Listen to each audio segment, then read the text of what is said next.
Bonjour, je m'appelle Mathias Bertrand et je suis un élève de la 10e année qui étudie présentement à l'École secondaire catholique régionale de Hawkesbury.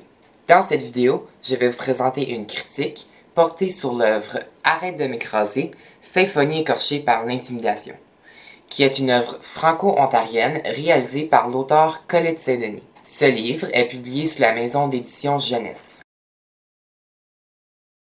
Le livre est une œuvre de style documentaire qui porte sur un enjeu important, l'intimidation. Lors de la lecture, les lecteurs seront témoins d'histoires d'intimidation basées sur des faits réels dans le but de sensibiliser et de contrer ce problème qui, malheureusement, est encore très présent dans notre société d'aujourd'hui. Une autre section du livre se focalise également sur la quête du bonheur.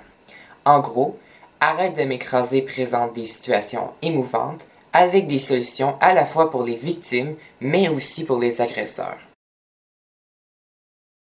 Parlons maintenant d'un angle social. À travers les histoires présentées dans le livre, nous pouvons voir à travers ceux-ci l'identité des personnages, leur caractère, leur vie quotidienne, leur vie familiale, leurs passe-temps et leurs intérêts. Dans cette œuvre, une très grande exploration des personnages a été effectuée.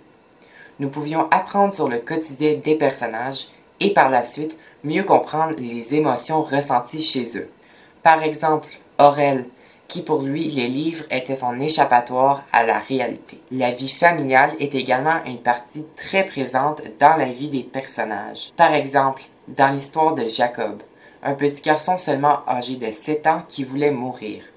On présente l'histoire sous la perspective de sa mère Sophie, qui prendra les choses en main pour venir en aide à son fils dans cette épreuve difficile. Je crois alors qu'il y a eu une très grande exploration dans l'identité des personnages et leur vie familiale. Avec une lunette axée sur les relations entre les personnages, nous pouvions voir que plusieurs liens étaient liés entre certains. Par exemple, l'une des dynamiques les plus fortes était celle de Christine, une élève, et d'une enseignante étant l'auteur elle-même. Puisque l'histoire est sous la perspective de l'auteur, nous pouvions voir sa souciance envers Christine qui a été intimidée par un groupe de jeunes. L'inquiétude de l'enseignante pouvait être ressentie. Un autre exemple de relation entre personnages était celle de Sophie et de son fils Jacob. Une mère qui a vu la souffrance qu'elle a été victime elle-même dans son enfance dans les mots « Je veux mourir » qui a été écrit dans la chambre du petit Jacob. Nous pouvions vraiment ressentir la douleur que la mère avait pour son fils. Je vais maintenant procéder à vous donner mes impressions générales que j'ai suscitées pendant la lecture. Tout d'abord, j'ai apprécié que l'auteur évoquait beaucoup de questionnements et de réflexions au lecteur. En posant des questions, l'auteur crée un lien avec le lecteur pour ensuite l'inciter à faire réflexion de ce qu'il venait de lire à sa vie personnelle. J'ai alors apprécié les questionnements amenés tout au long de la lecture. Par la suite, j'ai apprécié que l'auteur présentait des histoires avec des perspectives différentes. Par exemple, celle de l'enseignante, qui fut une témoin de la situation d'intimidation.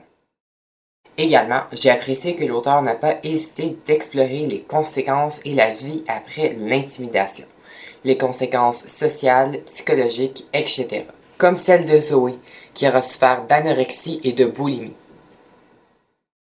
Enfin, j'ai très aimé la conclusion. Elle a permis de faire un résumé du tout.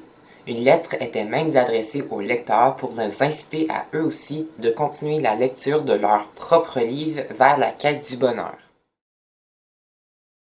Finalement, je tiendrai à livrer mon appréciation sur 5 étoiles de ce livre. Pour le livre Arrête de m'écraser, symphonie écorchée par l'intimidation, je donne une appréciation globale de 5 étoiles. Je recommande fortement cette œuvre à ceux et celles qui ont souffert d'intimidation ou qui en souffrent présentement, à ceux et celles qui ont été témoins d'intimidation, à ceux qui veulent venir en aide à une personne qui souffre d'intimidation, ou seulement à une personne qui veut en apprendre davantage sur ce phénomène. Je crois que ce livre sert d'enseignement au cœur et à l'âme. Pour conclure cette capsule vidéo sur l'œuvre Arrête de m'écraser, symphonie écorchée par l'intimidation, je tenais à vous remercier d'avoir visionné cette critique et j'espère qu'il vous aura donné davantage d'informations sur cette œuvre qui vise à contrer l'intimidation. Merci.